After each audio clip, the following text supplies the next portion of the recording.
रीट परीक्षा 2024 में नकल करवाने की कोशिश की गई है। रीट परीक्षा में नकल करवाने की कोशिश का ये मामला, जालोर कोतवाली थाना पुलिस ने 2 आरोपियों को इस मामले में गिरफ्तार किया है। आरोपियों से बरामद मोबाइल की चैट की जांच अब पुलिस कर रही है।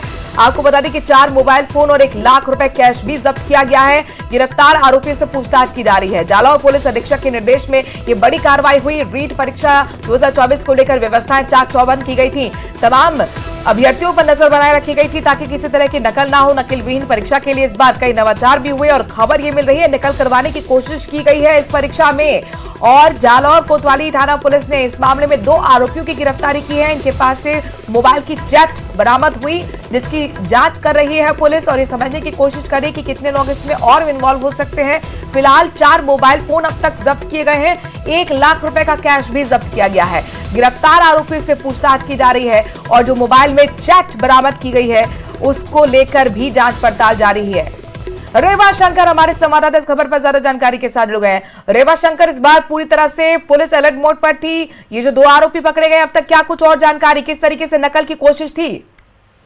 जी, मैं बताना चाहूंगा कि जो 2 आरोपी पकड़े गए हैं वो अपने संपर्कित लोगों को यहाँ परीक्षा केंद्र पर रीट की जो परीक्षा हो रही है उसमें नकल करवाने के इरादे से आए थे, लेकिन पुलिस की ये सतर्कता रही कि समय रहते उन दोनों को धरा गया और उनके पास में 4 मोबाइल बरामद किए गए हैं, 1 लाख रुपए बरामद किया गया है और उनकी जो चैटिंग थी, उस मोबाइल की जो चैट है उसको खंगाला जा रहा है, जिसके आधार पर उसके जो अन्य संपर्क हैं उन सब की जो है वो सभी जांच के दायरे में है और उन सबके ऊपर कार्रवाई की जा रही है। पुलिस अधीक्षक के निर्देशन में ये सख्त जो कार्रवाई हुई है उससे एक तरह रीट की परीक्षा जो होने जा रही है या हो रही है उसको काफी हद तक संतुलित किया गया है और ये संदेश दिया गया है कि परीक्षा में ये जो गिरफ्तारी हुई है 2 सेंटर से हुई है। 2 सेंटर्स में क्या ये कोशिश थी नकल कराने की? 1 सेंटर से गिरफ्तारी हुई है। कितने लोगों के संपर्क में थे ये लोग? अब तक क्या अपडेट है? और जी, मैं बताना चाहूंगा कि ये 4 जो या 2 बच्चे और 2 बच्चियां जो थी, जो परीक्षार्थी थे, उनके संपर्क में थे और प्रयास उनका ये था कि संपर्क स्थापित करके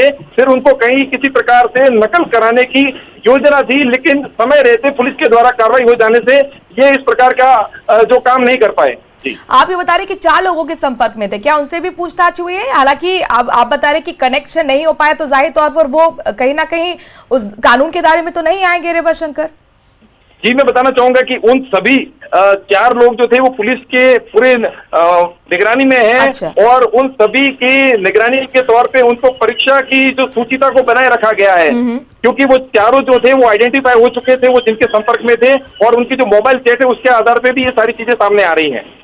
शुक्रिया रेवा शंकर, तमाम जानकारी हम तक पहुंचाने के लिए। 4 मोबाइल, 1 लाख रुपए कैश, 4 लोगों के संपर्क में थे, यानी कि 4 अभ्यर्थी थे जिनको नकल कराने की कोशिश ये दोनों कर रहे थे, लेकिन उससे पहले ही धर दबोचा गया पुलिस की तरफ से और जाहिर तौर पर नकल की कोशिश नाकामयाब रही।